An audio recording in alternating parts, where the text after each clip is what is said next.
Hola, ¿qué tal amigos de la ciencia de lo pedagógico? Un nuevo capítulo y un gran invitado. Ya escucharán su nombre, en un momento más lo presentará y él también hablará sobre lo que él realiza. Así que vamos con la intro.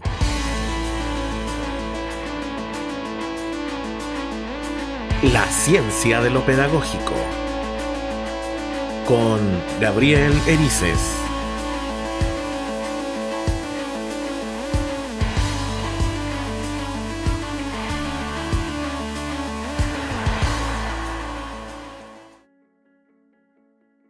Como les dije en un comienzo, un gran invitado el día de hoy.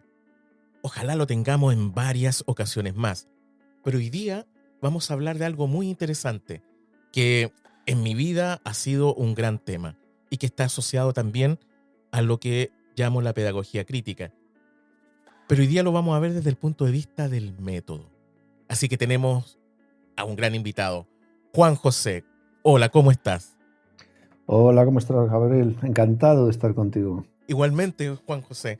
Oye, cuéntanos a los amigos de la ciencia de lo pedagógico, quién eres, qué realizas, para que te conozcan.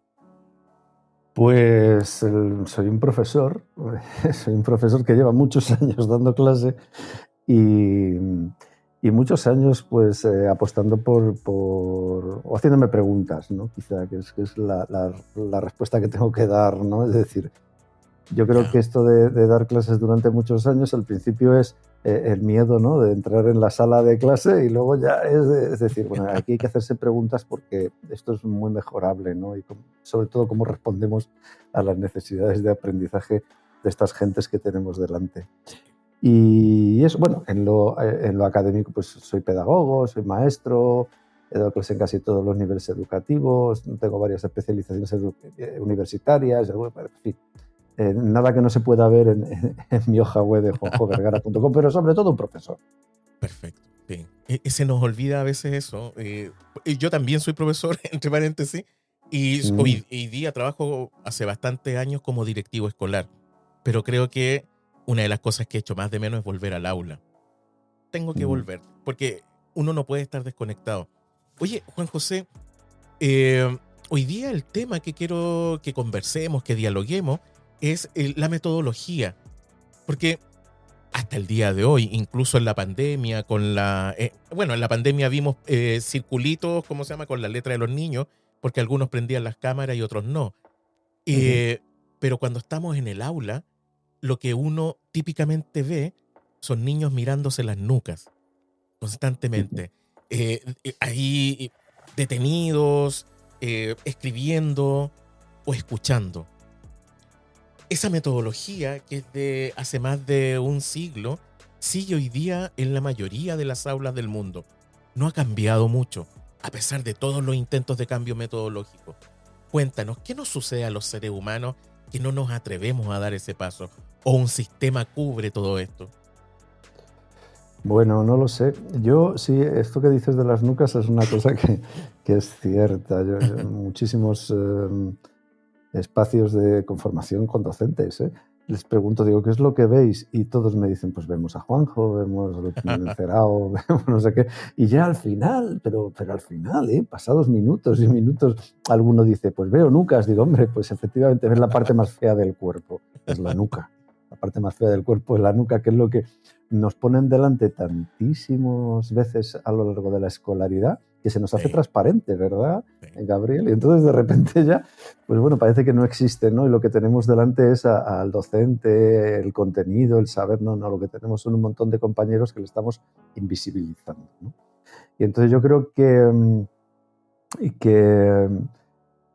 tradicionalmente la educación pues ha pasado pues por un modelo de transmisivo que no digo que no sea una parte importante, ¿no? Es decir, hay que transmitir la cultura y elementos y lo que hemos... Bueno, yo no digo que no, y las experiencias que hemos vivido y tal, ¿no?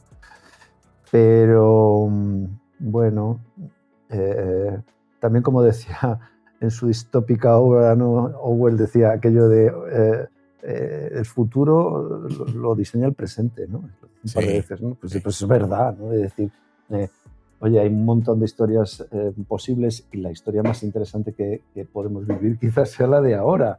Sí, Y las escuelas parece que solo han querido vivir las vidas anteriores, no las de ahora, ¿no? Y algunas entre las posibles, ¿no? Interesaba la vida de Napoleón, no de las gentes que vivían en sí. Francia en aquella época, ¿no? O en Chile o en donde sea, ¿no? Entonces, pues yo creo que eso es una resistencia que hemos tenido y que al final se ha tecnificado, luego encima le dimos una vuelta de tuerca, ¿verdad? En los años 70, sobre todo Sí. del siglo pasado, entonces se tecnifica todo, ¿no? Entonces ya como se legitima el que las asignaturas, ¿verdad? Se hacen como estancos, separados, ¿no? Y entonces aprendes matemáticas por un lado, lengua por otro, tal, ¿no? Y no aprendes como deberíamos de aprender, Y en la vida están por el incluidas. sentido Sí, común, pues, ¿verdad? sí, sí. Y en la vida están incluidas, sí. Tenemos una fragmentación enorme en educación. Ahora, en ese sentido, y viendo todo lo que nos pasa hoy día en el mundo, ¿por qué nos cuesta tanto? ¿Por qué resistimos tanto los pedagogos o dejamos que el sistema caiga nomás y dejamos transitar la vida y el devenir? ¿Qué nos pasa? Ujú. Bueno, yo creo de todas maneras que el cambio educativo, yo esto lo he dicho muchas veces, es un cambio lento, es un cambio de mentalidad.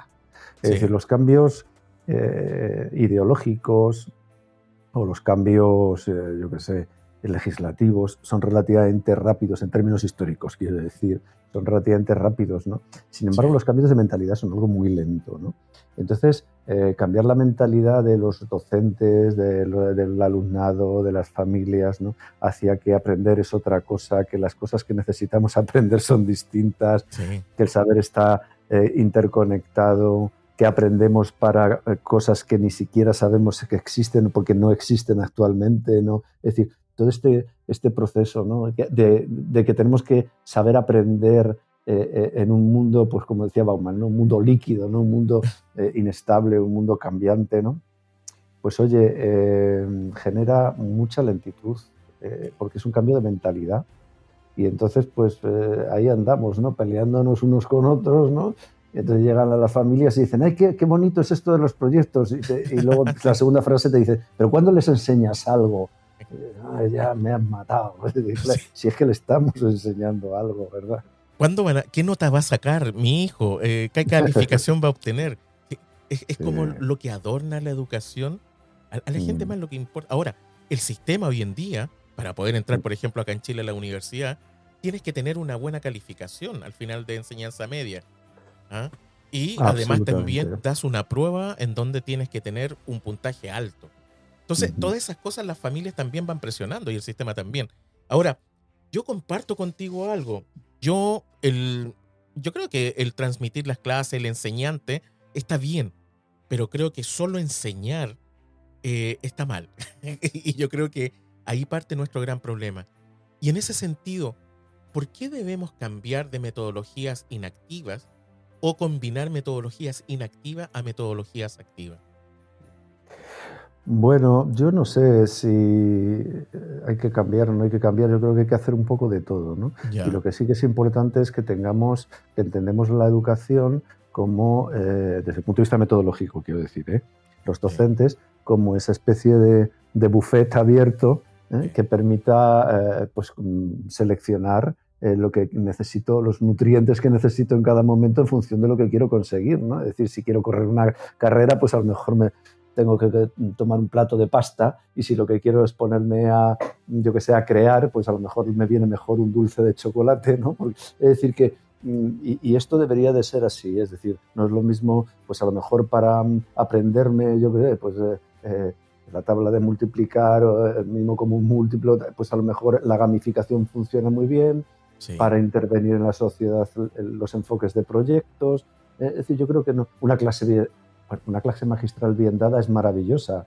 Claro, Sí. si tú coges a un chaval o una chavala y le sometes a 6 horas diarias o 7 horas diarias de clases magistrales, eso es infumable. Eso Sí, no hay que lo no, no. aguante, pobrecito mío. Entonces, claro, pero Sí, qué po, bonito es cuando alguien te da una charla bien dada, sí, ¿verdad? Eso es lo disfrutamos todos. Entonces yo creo que no hay que renunciar, ¿no? Yo creo ya, que tenemos que estar un poco en ese menú abierto y saber gestionar, ¿no? Esa realidad. Ahora, el tema de las metodologías activas, también es importante reconocer una cosa, o yo por lo menos Sí, la creo absolutamente, y es, aprendemos en la realidad.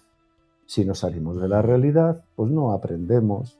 O sea, la frase de ya, esto ya lo sabrás para el futuro, pues entonces la respuesta lógica y sensata es, pues ya lo aprenderé en el futuro. sí, Entonces, oye, vamos a aprender en la realidad, y entonces aprender en la realidad significa aprender haciendo, y aprender haciendo significa plantearse recursos metodológicos activos, no pasivos, ¿no? Es un poco sí. lo que me preguntabas. Oye, y en ese sentido, hay algo que he leído bastante en tu página web y lo que también pregona, el ABP. Es interesante porque el ABP es viejísimo. Yo creo que es una de las metodologías más viejas que hay, porque todos Mm, piensan que es de ahora, hace 20, 30 años, pero si uno va a sus inicios, estamos hablando más de 100 años, por lo menos, de que está instalado mm, en Europa, en las escuelas de arquitectura, en Italia, en Francia, ujú, pero hoy día se ha transformado en un boom. Y se instalan de forma muy, desde mi punto de vista, muy equívoca, porque he visto algunas experiencias en donde ya, 5 asignaturas, 5 profesores distintos. Y, por ejemplo, van a hacer como producto final un tríptico. Y un tríptico es un ujú, papel informativo. Pero cada asignatura tiene una carilla del tríptico. Por lo tanto, ujú. tampoco se integran, sino que Claro. es como se llama, es casi un Frankenstein de tríptico, pero no integran. Mm. Entonces, háblanos del ABP desde esa perspectiva. Eh, ¿Cómo realmente se integran? Bueno, yo lo que creo es que a mí no me gusta mucho hablar de aprendizaje basado en proyectos, y fíjate Ya. que parece que me estoy tirando el saco de tierra encima de la cabeza, ¿no? Pero a mí me gusta más hablar de enfoque de proyectos, y es que creo Ya. que hay un conjunto de maneras de hacer en educación, de crear experiencias de aprendizaje que reúnen algunos requisitos, y algunos requisitos Ya. que son interesantes. Uno de ellos muy importante, que tiene mucho que ver con lo que me preguntas, es el carácter narrativo. Es decir, el Mm, aprendizaje debería de ser una narración, una bonita historia, una bonita aventura. Una aventura en la que, y una aventura siempre empieza por algo, y es porque algo sucede, ¿no? Las aventuras en un mar tranquilo no suceden, suceden en una tormenta, en algo pasa, ¿no? Alguien me mueve el suelo debajo de mis pies. Y a partir de ahí tengo que hacer cosas, y al hacer cosas las hago como otras personas, aprendizaje cooperativo. Y además doy solución a problemas y me encuentro con retos, con nuevas... Y además decido al final cómo vuelvo a la realidad, ¿no? Y así suceden las historias, ¿no? Y cuando vuelvo, pues termino la aventura, pero además de que mm, termino la aventura, pues he cargado la mochila de aprendizajes, que es un poco la, pues la cuestión, ¿no? De esto sí. de enseñar. Pues yo creo que en eso se basa el aprendizaje basado en proyectos. No tiene que ver con los centros de interés. Y hay Ya. gente que lo confunde mucho. Entonces dicen, no, el tema de... ponen un tema y entonces cada uno hace su parte del díptico, como tú dices, ¿no?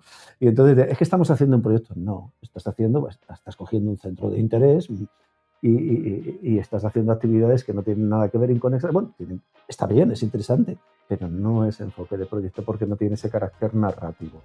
Efectivamente, a mí me gusta mucho lo que Mm, has dicho, Gabriel. Es decir, esto no es una tecnología moderna, esto es una tecnología sí, muy, muy ensayada, muy antigua. Es decir, efectivamente, las escuelas de París o de Italia, ¿no? De Roma, en artes y oficios empezaron a trabajar, luego se lo llevaron hasta América, ¿no? sí. Y Kilpatrick saca su famoso libro, ¿no? Pero luego llega pues, a la antigua Unión Soviética, ¿no? Con los modelos de aprendizaje orientados a la formación Sí. profesional, luego baja por toda Europa. En España, por ejemplo, entra mucho por, por el Pirineo, ¿no? El testigo lo coge muchísimo la gente de educación infantil, ¿no? Por eso en España hay muchísima experiencia muy interesante sobre educación infantil en aprendizaje basado en proyectos. Es decir, yo creo que es una tecnología muy ensayada. Sí. Sin embargo, cuando se intenta tecnificar, pierde gran parte de la esencia, ¿verdad? Y entonces se convierte en lo que tú dices, en pequeños píldoras que tienen un tema común, pero que en definitiva están haciendo más de lo mismo. No empoderan al alumno, entonces no tiene tanto interés. En pocas palabras, terminamos haciendo lo mismo. Les dictamos lo que tienen que hacer finalmente. Mm, ¿Ah? Damos la directrices. Ustedes tienen que ir por aquí, por allá.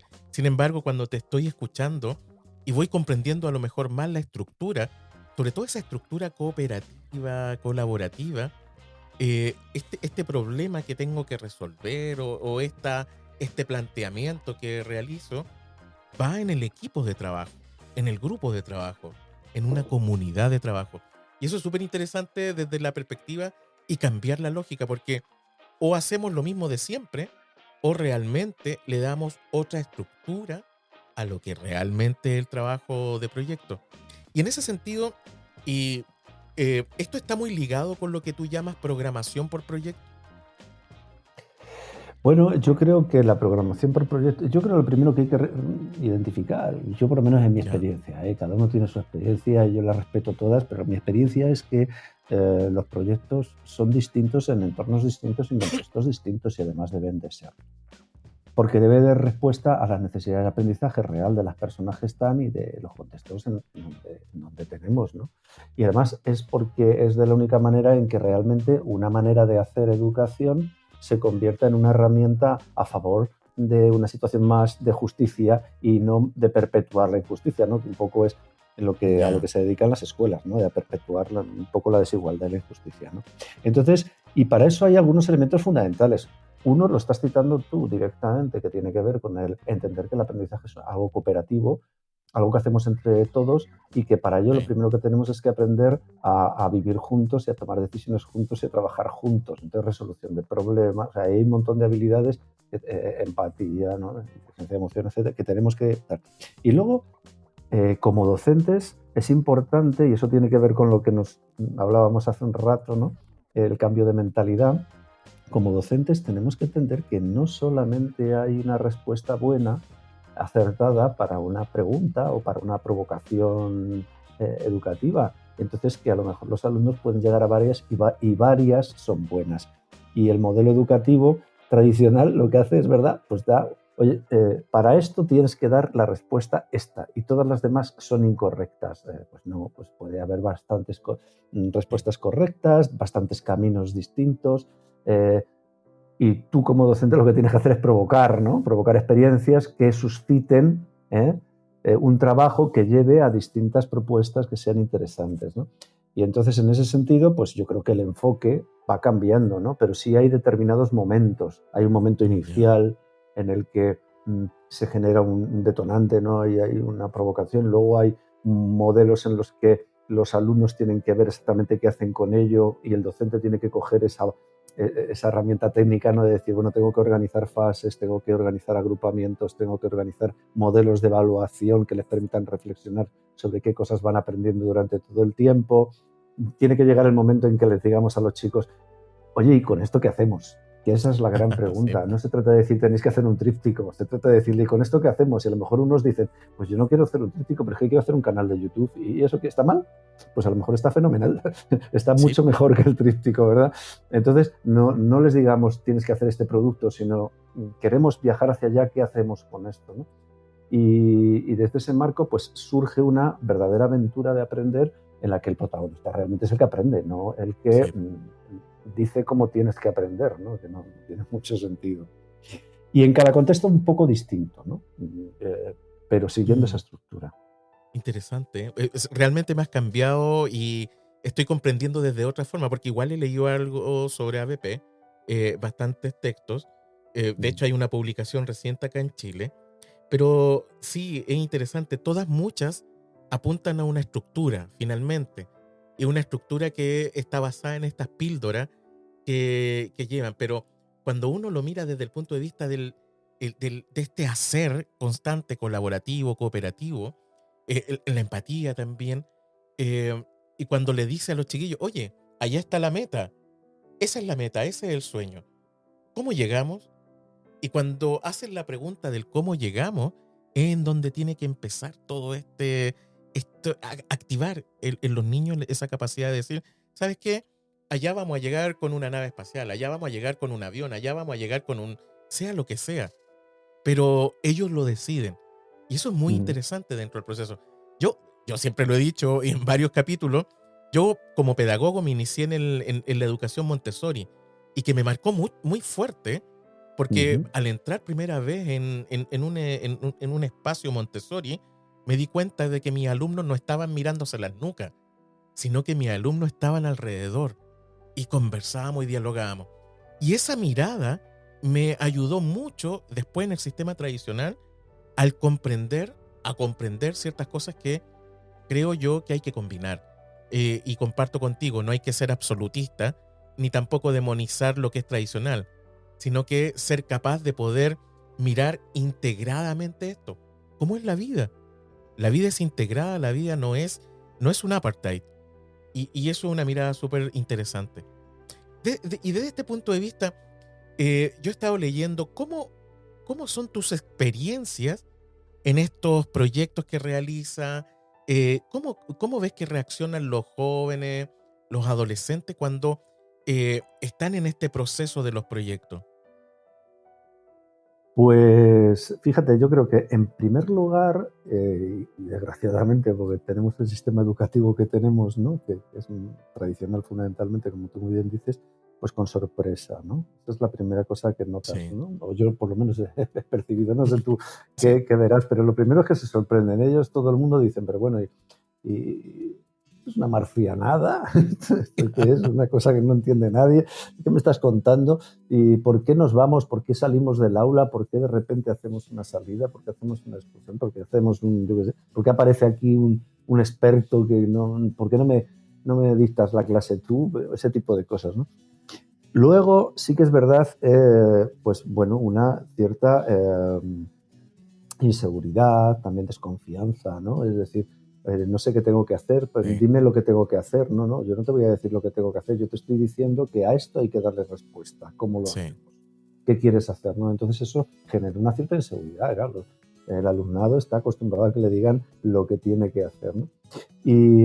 Pero luego sí que es cierto que una vez que entran en la dinámica, ¿no? Del proyecto, de la provocación, si está bien lanzada, pues realmente llegan a unos niveles que a mí me sorprenden, ¿no? Yo he visto hacer cosas a agentes, alumnos, que de repente a mí no se me habría ocurrido en absoluto pensar que alguien podría llegar a estos niveles. Yo recuerdo alumnos escribiendo cartas a escuelas alejadas y contactando con alumnos de allí para que les contaran su experiencia sobre modelos. Entonces, yo decía, "No, esto es una maravilla, ¿no?". O de sí, repente gentes que dicen, vamos a hacer una asociación, y hacen una asociación sin ánimo de lucro porque da respuesta a una necesidad que habían detectado, o hacen un crowdfunding, es decir, hacen verdaderas cosas maravillosas, ¿no? Entonces yo sí, creo que esto, me hace este año, a tiempos de pandemia, hay un proyecto que vamos, yo llevo un par de años, el proyecto no es que sea mío, no lo inicié yo, pero yo me enganché a él, ¿no? Porque, eh, que es a viajar bueno, pues a la India con los chavales, bueno, en escuelitas allí, en sitios muy necesitados y tal, y claro, no se podía viajar. Claro, esto de la sí, pandemia no se podía viajar. Bueno, pues surgió una iniciativa muy bonita que era hacer mascarillas y se pusieron a construir mascarillas, a venderlas para enviar y siguieron con un modelo de proyecto relacionado con necesidades que tenían allí, que bueno, que no podían satisfacer yendo allí, pero podían satisfacer desde aquí con, dentro de Madrid, ¿no? Concienciando, etcétera, etcétera, ¿no? Pues era muy interesante. ¿Y O eso es sea lo que podríamos llamar la parte social del proyecto? ¿Aprendizaje de servicio? ¿Va asociado ahí? bueno, yo creo que el aprendizaje y servicio, que es evidentemente, bueno, en definitiva, que el proyecto o el producto, sobre todo del proyecto, comprometa con la comunidad, yo creo que está en la base, ¿no? Por lo menos el aprendizaje y servicio que a mí me Perfecto. interesa, ¿no? No este otro modelo más voluntarista que quizá me interesa menos, ¿no? Sino el de compromiso. Y Sí, entonces yo creo que para llegar a ese modelo no hay que planteárselo necesariamente desde el principio, también puede hacerse, pero no necesariamente, sino que a la hora de definir el producto final, vayamos hacia un modelo basado en una diana en la que no solamente nos planteemos las acciones finales que queremos hacer, o sea, no solo ese tríptico del que me hablabas antes, sí, sino qué impacto quiero que tenga ese tríptico y qué valores están debajo o pongo encima de la mesa. Y si eso lo convierto en la diana de la acción, que a mí me gusta llamarlo así, ¿no? Pues entonces de repente ese producto se convierte en un producto comprometido con la comunidad y por lo tanto un aprendizaje y servicio. Estás trabajando contenidos curriculares, estás trabajando sí. un servicio a la comunidad, ¿no? Y es como a mí me gusta entenderlo, ¿no? Pero puede surgir de una manera natural, ¿no? Es decir, claro, exigiendo que los docentes tenemos que saber para dónde tenemos que ir, ¿no? Y es, oye, ¿qué impacto queremos que tenga, ¿no? ¿Qué valores pone encima de la mesa? Y en ese sentido, Juan José, y, y redondeando un poco lo que hemos estado conversando, eh, ¿cuál es el fin de la educación? Vaya, ¿cuántas horas tenemos para eso? Oye, pues vamos a ver, no lo sé cuál es el fin de la educación. Yo tengo claro cuál es mi fin, ¿no? O cuál es lo que a Ya, mí me mueve, ¿no? O me ha movido desde el punto de vista profesional. Yo me he dedicado, llevo 30 y tantos años dedicado a esto de la educación como profesor sí, y que como alumno, pues desde que nací. Y entonces yo creo que la educación tiene que ser algo que nos haga, que nos empodere, sobre todo, ¿no? Que nos haga dueños de nuestras vidas, de nuestras relaciones, de nuestra actividad. Eh, que los trabajos no solo sean empleos, sino que sean trabajos. Que las actividades no solamente sean actividades que el ocio no solamente sea un ocio, sino sea un ocio formativo que a mí me enriquezca. Que las relaciones no solamente sean relaciones de interés, sino sean relaciones que nos interesan, porque nos sí, interesan las personas, ¿no? De compromiso con donde estamos, pues, con el medio ambiente, pero el cercano, ¿no? Bueno, también grandes ideas, pero a mí me interesa lo cercano, ¿no? Es decir, lo cercano a los alumnos. Entonces yo creo que la educación es un gran arma para despertar conciencias. Hay un libro que invité a gentes, entre ellos un amigo tuyo, David Santos, ¿no? Que escribió en él, pero otras gentes también, ¿no? Que se llama Miradas que educan y que habla sobre todo de la conexión de la educación con conceptos que tienen que ver con justicia social, ¿no? Y en definitiva, pues que narran en distintas voces y en distintas miradas, ¿no? Pues ya, lo que, lo que debería de ser el fin de la educación. Y al final el título que se nos ocurrió ponerle tenía que ver con esto, con la mirada. Y es que yo creo que probablemente es la función más importante que puede tener la educación, ¿verdad? Es decir, sí. ser capaz de generar miradas distintas, miradas apreciativas, miradas que nos permitan actuar de una manera ética en relación a lo que tenemos delante, ¿no? La palabra clave ahí y que te he escuchado bastante hoy día es compromiso. Si una educación, y estoy tratando de reflexionar en esto, si una educación no te lleva a un compromiso, es vacía, independiente de dónde venga, de dónde vaya. Realmente es clave el compromiso. Porque tenemos estudiantes que están ahí sentados, como te decía, o que a lo mejor hacen proyectos, o a lo mejor hacen y están activos, pero si eso que está activo, que está sentado, no tiene una visión de compromiso social, no hemos cumplido con la educación. Totalmente. Mira, hace un año y pico estaba ayudando precisamente en Chile un curso sobre aprendizaje basado en proyectos, había ¿Ya? bastantes docentes y estábamos allí y era muy bonito, yo aprendí muchísimo de estos docentes, ¿no? Porque me decían, oye, pero es que yo quiero hacer proyectos. Digo, bueno, pues esta. Y decían, ya, pero es que yo no, no estamos en el salón de clase. Digo, bueno, pues estamos confinados. Yo decía, bueno, ya, pero es que no tenemos internet. Y decía, entonces, ¿qué solución podemos darle? Bueno, pues hubo un grupo, hubo proyectos preciosos. A mí, por poner un ejemplo, había unos maestros que dijeron, vamos a hacer huertos familiares. Entonces los chavales aprendieron a hacer huertos que permitieran a las familias hacer pero pequeñas hortalizas, pequeñas tal. Eran huertos muchas veces verticales, claro, que tenían que vivir al Sí, lado de una ventana o tal y que cual, y vivieron su confinamiento aprendiendo mucho sobre medio ambiente, aprendiendo mucho sobre tal, y además sirviendo, ¿no? Dando un pequeño granito, ¿verdad? De arroz de lo que era pues su pequeño compromiso que mezclaba el aprendizaje con las necesidades de su familia. Entonces, yo aprendí sí. muchísimo de aquella experiencia porque dije, fíjate, no es tecnología, no es metodología pura y dura como receta, sino es la intención de generar un compromiso y que la educación sea una herramienta para ello, ¿verdad? Sí, sí. Oye, mira, Juan José, ha sido realmente un diálogo estupendo y yo he aprendido bastante contigo hoy día y tengo que decirlo. Y creo que cambia la visión y se profundiza la visión de los proyectos, del aprendizaje. Y también vuelvo a reconectar una mirada que tenía hace muchos años, la primera vez que leí a Michael Apple respecto de esta reproducción. Porque finalmente, si no generamos compromiso, estamos reproduciendo y reproducimos cosas que a lo mejor eh, hacen más eh, desastroso los temas sociales, reproducción de pobreza, reproducción de muchas cosas. Entonces, es interesante porque me has hecho reconectar con ese compromiso y con ese compromiso profundo que tiene la educación y que tenemos nosotros los profes, porque nosotros tenemos que llevar adelante esta sociedad. Y yo vuelvo a insistir, los profesores movilizamos la sociedad. Y en ese sentido me gustaría, Juan José, ¿cuál es el mensaje que tú le darías profundo a estas profesoras y profesores que te están escuchando? Yo es que creo que lo que tengo sobre todo que hacer es aprender de ellos, más que dar mensajes. Yo lo que sí puedo es poner encima de la mesa pues, mis intenciones, mis intenciones educativas.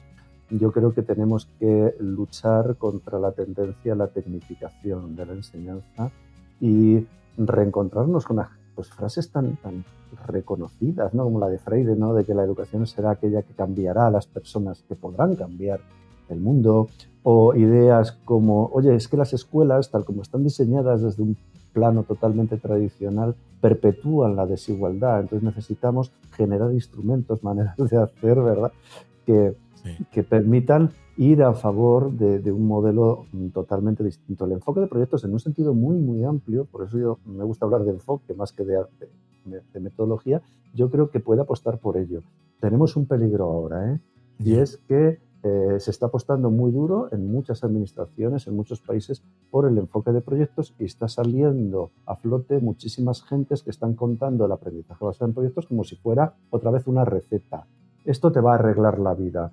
Bueno, pues como volvamos a caer en eso, lo único que vamos a conseguir es tener un enfoque interesante que lucha por la equidad, ¿verdad?, y por el compromiso.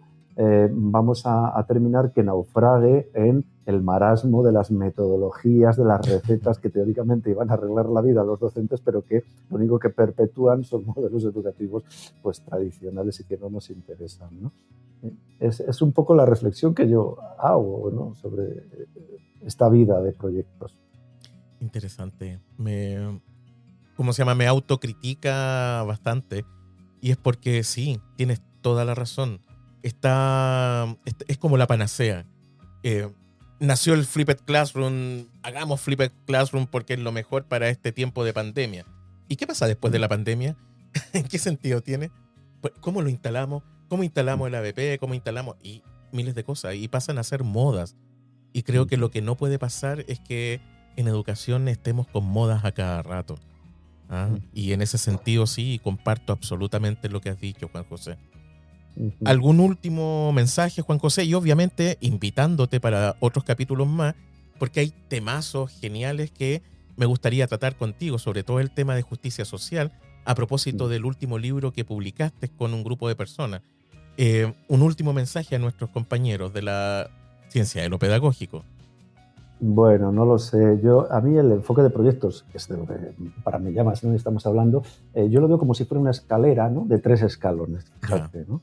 Y entonces ahora estamos muy instalados en el primer escalón, que está bien, ¿no?, que es que hay que subir, que es decir, entender cómo se hace el aprendizaje basado en proyectos. ¿Esto qué es? Es decir, cómo nos comprometemos con modelos metodológicos, maneras de hacer educación globales, cooperativos, etcétera, etcétera, narrativos, tal. Vale. Esa es la primera y se compromete con la innovación. Hay un segundo escalón que lo que cuestiona es decir, bueno, pero ¿qué necesitan aprender nuestras chicas y nuestros chicos hoy en día, en el siglo XXI? Entonces eso nos reencuentra con la necesidad de educar en competencias, en las habilidades blandas que tanto se llevan ahora. Es decir, ¿no?, eso es un segundo escalón que hay que subir, ¿no? Y que, bueno, es verdad, bueno, estamos hablando del primero, pero ese segundo hay que subirlo. Y el tercero es, bueno, ¿y a dónde queremos llegar?, ¿no? El tercer escalón. Es decir, el aprendizaje basado en proyectos, si sabemos hacerlo y sabemos cuestionarnos el para qué queremos educar en este siglo que vivimos, ¿no? ¿Cómo nos soñamos el siglo, el mundo que queremos para nosotros mismos y para nuestros alumnos y alumnos, ¿no? Entonces, eso ya sí nos reencuentra con el concepto de equidad, de justicia, de compromiso, ¿no? Yo creo que esos 3 escalones se suben bien con el enfoque de proyectos, que quizá ahora masivamente, casi universalmente, ¿no?, estamos en el primero. Yo lo veo bien, pero yo creo que hay que pensar que es una escalera que al menos tiene esos 3 escalones. Hay que llegar a la cima, y no quedarse en la otra, en el suelo, no. Hay que avanzar. Juan José, muchas gracias. Realmente ha sido un gran diálogo, una gran conversación. Un abrazo desde lejos, acá desde Chile. Y realmente me has dejado con varios desafíos y eso es súper importante. ¿Ah? Pues muchas gracias a ti, Gabriel, y enhorabuena por ese fantástico podcast que haces. Sí. Oye, además en la descripción vamos a dejar los links a tu página web, a tus redes sociales, para que nuestros amigos de la ciencia de lo pedagógico puedan también ir buscando otras informaciones, puedan también ponerse en contacto si quieren contigo. La idea es poder ir compartiendo. Yo creo que eso es clave en educación. Los pedagogos tenemos que aprender a compartir en esto y atrevernos también y a subir la escalera. ¿Ah? No podemos quedarnos abajo. Así que un abrazo psicológico a la distancia, Juan José, y espero podamos reunirnos nuevamente. Claro que sí, un abrazo en la cercanía, Gabriel, ¿no? En la cercanía que nos unen las palabras y las intenciones, ¿no? Que es lo que te une a ti a hacer este fantástico espacio y a los demás en trabajar humildemente como podemos en la educación que queremos. Un abrazo fuerte. Igualmente, Juan José. Amigos de la ciencia de lo pedagógico, un gran capítulo el día de hoy. Realmente he aprendido mucho con nuestro invitado. Creo que fue una excelente experiencia. Estoy como un poco detenido porque tengo hartas cosas que estoy pensando, pero los invito también a ustedes a poder reflexionar y también compartan este podcast. La idea de la ciencia de la pedagogía es la divulgación. Es un nombre más, pero la idea de la divulgación es poder compartir finalmente. Es poder dar esos pasos. Palabras claves que se dijeron el día de hoy. Compromiso. Si una educación no tiene compromiso, creo que no hay educación. Qué fuerte, ¿eh? O lo otro, es justicia social, equidad. La educación está para llevarnos a esa justicia social. Compromiso, justicia social, equidad. Colaboración, cooperación. Eso pues, amigos de la ciencia de lo pedagógico. Espero que les haya gustado. Escriban en la descripción. Voy a poner los links de Juan José Vergara para que puedan también conocer más de su trabajo, sus libros. Compren sus libros también, son muy buenos. Yo también estoy en eso, comprando el último libro, que es buenísimo también. Y además nuestro amigo David Santos escribió también un capítulo ahí. Así que, ¿qué más? Hay que leer, hay que compartir y aprender más. Así que muchas gracias por haber estado con nosotros y nos vemos en otro capítulo más de su programa La Ciencia de lo Pedagógico.